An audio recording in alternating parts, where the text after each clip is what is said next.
Dear students, आज हम लोग क्लास 9th के बायोलॉजी के अगले टॉपिक के बारे में अध्ययन करेंगे। देखिए, इससे पहले हम लोग केंद्रक के बारे में अध्ययन किए थे, गुणसूत्र के बारे में अध्ययन किए थे।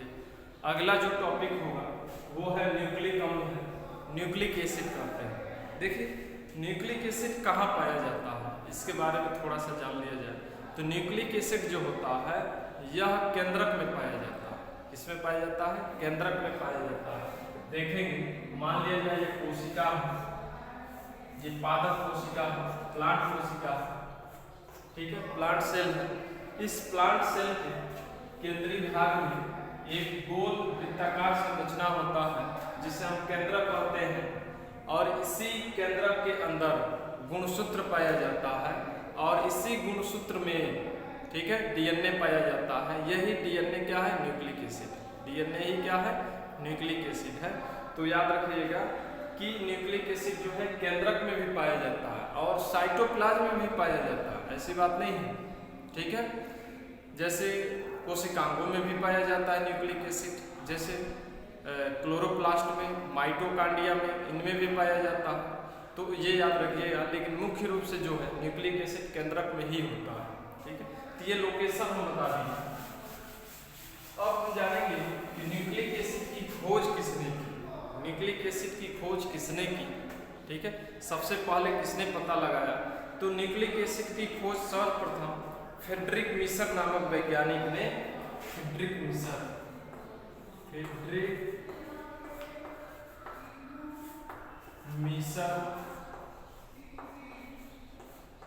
मिशर नामक वैज्ञानिक ने 1869 ईस्वी में न्यूक्लिक एसिड की खोज की। वो भी पश कोशिकाओं में देखा। जो पश कोशिकाएं हैं, घाव हो जाता है, मवाद बन जाती है, उस मवाद की जब कोशिकाएं डेड निकलती हैं तो उन्हीं मवाद की कोशिकाओं को निकाला और उसके केंद्रक को अलग किया, पृथक किया, और उसी केंद्रक से, ठीक है, एक विशेष प्रकार के पदार्थ निकाला। यह पदार्थ, इसमें फास्फोरस की मात्रा अधिक थी और सल्फर की मात्रा क्या थी? कम थी। चूंकि न्यूक्लियस में अर्थात केंद्रक में पाए जाने के कारण इसका नाम जो है फ्रेडरिक मिशर ने न्यूक्लिन रखा। क्या रखा? न्यूक्लिन रखा।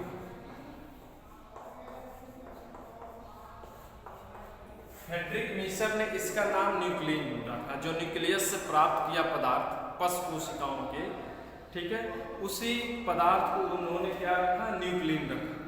फिर बाद में अल्टमान नामक वैज्ञानिक ने, देखेंगे, अल्टमान नामक वैज्ञानिक ने सन 1879 ईस्वी में, 1879 ईस्वी में जब इसकी प्रकृति की जांच की तो देखा कि इसकी प्रकृति अम्लीय है।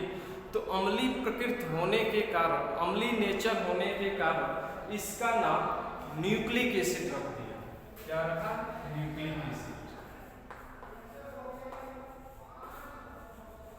न्यूक्लिक अम्ल रख दिया। न्यूक्लिक अम्ल या न्यूक्लिक एसिड कहते हैं। यानी अल्टमान नामक वैज्ञानिक ने 1879 ईस्वी में इसी न्यूक्लिन को क्या कहा?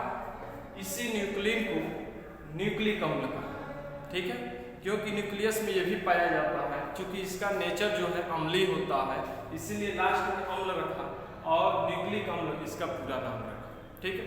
फिर बाद में कौशल नामक वैज्ञानिक, देखेंगे, कौशल नामक वैज्ञानिक ने 1893 ईस्वी में, 1893 ईस्वी में कौशल नामक वैज्ञानिक ने इस न्यूक्लिक एसिड के रासायनिक घटकों के बारे में पता लगाया। यानी ये पता लगाया कि जो न्यूक्लिक अम्ल है, न्यूक्लिक एसिड है, यह रासायनिक रूप से किन किन घटकों से, किन किन कंपोनेंट से मिलकर बना होता है, ठीक है। तो इन्होंने पता लगाया कि न्यूक्लिक एसिड रासायनिक रूप से किन किन घटकों से मिलकर बना होता है। इस कार्य के लिए कौशल को 1910 ईस्वी में नोबेल पुरस्कार प्रदान किया गया। नोबेल प्राइज, ठीक है, नोबेल प्राइज प्रदान किया गया इस कार्य के लिए, ठीक है। फिर 1928 ईस्वी में देखेंगे, 1928 ईस्वी में ग्रिफिथ नामक वैज्ञानिक ने, ग्रिफिथ ग्रिफिथ नामक वैज्ञानिक ने यह सिद्ध किया कि जो डीएनए होता है वो अनुवांशिक पदार्थ होता है। ठीक है, क्या होता है? अनुवांशिक पदार्थ होता है। ठीक है, डीएनए जो होता है वो क्या होता है? डीएनए जो होता है, यह डीएनए अनुवांशिक पदार्थ होता है, यानी एक ऐसा पदार्थ है जो आनुवांशिक लक्षणों को एक पीढ़ी से दूसरे पीढ़ी में ले जाने का कार्य करता है, स्थानांतरित करने का कार्य करता है। ठीक है, इससे पहले जब डीएनए की खोज नहीं हुई थी, ठीक है, डीएनए के बारे में सही से पता नहीं हुआ था, तो इससे पहले आनुवांशिक पदार्थ वैज्ञानिकों का कहना था कि प्रोटीन होता है, यानी प्रोटीन जो होता है यही माता पिता के लक्षण को उनके संतानों में पहुंचाने का कार्य करता है। लेकिन वास्तविक देखा जाए कि बाद में जब डीएनए की खोज हुई तो ये सिद्ध हो गया कि डीएनए ही माता पिता के लक्षणों को अगले पीढ़ी में ले जाने का कार्य करता है। ठीक है, इसके अतिरिक्त कौशल नामक वैज्ञानिक ने ही उसी समय 1893 में ही इन्होंने बताया कि जो न्यूक्लिक एसिड होता है वो दो प्रकार का होता है। कितने प्रकार का होता है? दो प्रकार का होता है। एक जो होता है डीएनए और एक जो होता है आरएनए। ठीक है, एक होता है डीएनए और एक होता है आरएनए। तो ये न्यूक्लिक एसिड से संबंधित जो भी वैज्ञानिक है, महत्वपूर्ण वैज्ञानिक, उनके बारे में मैं बताया हूँ। ठीक है, इसके अलावा भी बहुत से वैज्ञानिक हैं, लेकिन इतने सबसे महत्वपूर्ण है आप लोग के लिए, तो ये याद रखिएगा। न्यूक्लिक एसिड की खोज सर्वप्रथम किसने की? फ्रेडरिक मीसर ने की 1869 ईस्वी में, और उसका नाम क्या रखा? न्यूक्लिन रखा। फिर देखेंगे कि अल्टमान ने उस न्यूक्लिक एसिड को क्या कहा? न्यूक्लिक अम्ल कहा, क्योंकि उसका नेचर अम्लीय होता है, एसिडिक होता है, इसलिए उसका नाम न्यूक्लिक अम्ल रखा। फिर कौशल ने 1893 ईस्वी में सिद्ध किया, ये बताया कि जो डीएनए होता है, सॉरी न्यूक्लिक एसिड जो होता है वो दो प्रकार का होता है, डीएनए और आरएनए, और इनके रासायनिक घटकों के बारे में भी पता लगाया कि न्यूक्लिक अम्ल किन किन घटकों से मिलकर बना होता है। और 1928 ईस्वी में, ठीक है, ग्रिफिथ नामक वैज्ञानिक ने सिद्ध किया कि डीएनए एक अनुवांशिक पदार्थ है। तो ये वैज्ञानिकों का नाम है, ठीक है, जो कि महत्वपूर्ण है। आगे देखेंगे क्या है।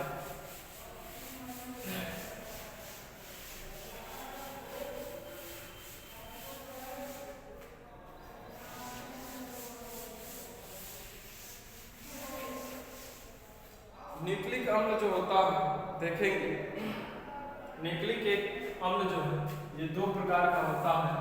एक जो होता है डीएनए आरएनए, ठीक है, और डीएनए आरएनए जो होते हैं, देखेंगे ये पॉलीन्यूक्लियोटाइड श्रृंखलाओं से मिलकर बने होते हैं।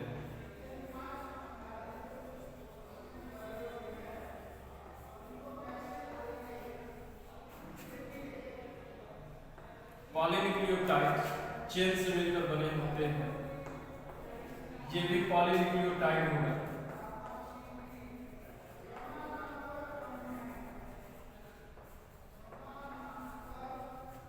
ठीक है, प्रत्येक पॉलीन्यूक्लियोटाइड, चूंकि इसमें दो पॉलीन्यूक्लियोटाइड होते हैं और इसमें एक ही पॉलीन्यूक्लियोटाइड होता है। ठीक है, प्रत्येक पॉलीन्यूक्लियोटाइड डीएनए के जो है इसके एक घटक को हम न्यूक्लियोटाइड कहते हैं। इसी न्यूक्लियोटाइड को वैज्ञानिकों ने जीन भी कहा है। न्यूक्लियोटाइड जो होते हैं ये तीन घटकों से मिलकर बने होते हैं। कौन कौन से? एक जो होता है नाइट्रोजनी बेस,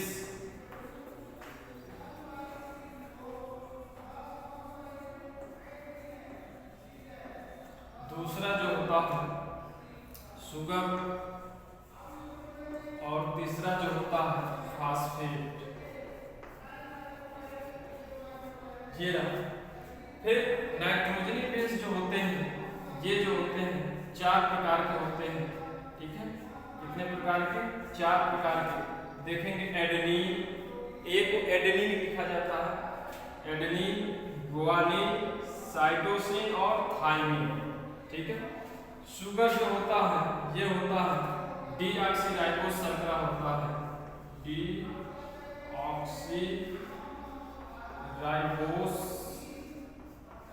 के डीऑक्सीराइबोस शर्करा होता है, और फास्फेट जो होता है ये फास्फेट के रूप में ही होता है। ये रहा, देखिए एक बार समझा देते हैं। न्यूक्लिक एसिड दो प्रकार के होते हैं, एक डीएनए और एक आरएनए। डीएनए जो होता है वो दो श्रृंखलाओं से, दो चेनों के आपस में मिलने से बनता है। इस प्रकार देखेंगे, ये है डीएनए। एक श्रृंखला जो है उसको पॉलीन्यूक्लियोटाइड श्रृंखला कहते हैं या चेन कहते हैं।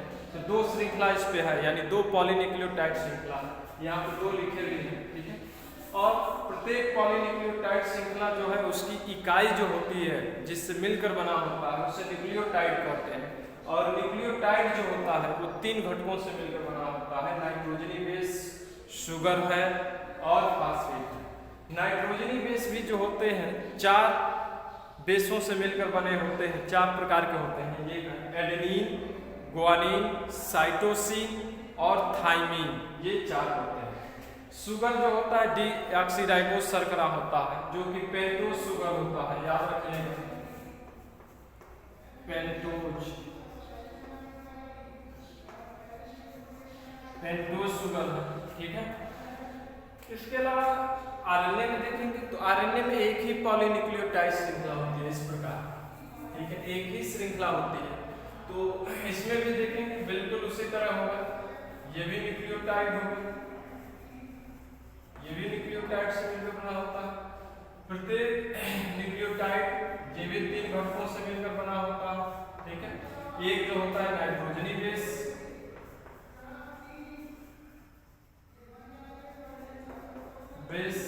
दूसरा जो होता है देखेंगे वो होता है शुगर, और तीसरा जो होता है फास्फेट।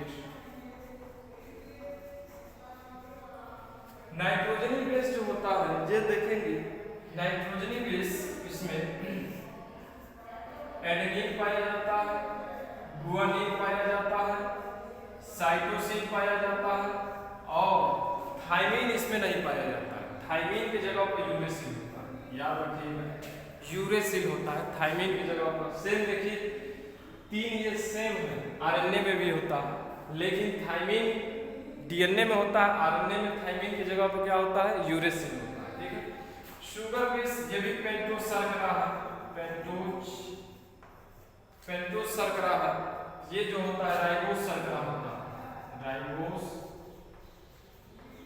राइबोस शर्करा होता है। जब डीएनए में देखिए डीऑक्सीराइबोस है, आरएनए में राइबोस केवल होता है। इसीलिए जब नाम रखा जाता है इसका पूरा नाम तो राइबोन्यूक्लिक एसिड कहा जाता है। और फास्फेट में ये फास्फेट ही होता है, ध्यान देंगे। तो ये रहा न्यूक्लिक एसिड, डीएनए और आरएनए के जो रासायनिक रूप से जिन जिन घटकों से मिलकर बने होते हैं उन्हीं घटकों के बारे में यहाँ पर एक्सप्लेन किए हैं। अब हम लोग इन्हीं के बारे में डिटेल एक एक करके जानेंगे। तो आज के लिए बस इतना ही छोटा वीडियो हम बनाए हैं, आप लोग इसको देखिए, समझिए, कोई दिक्कत हो तो पूछिए।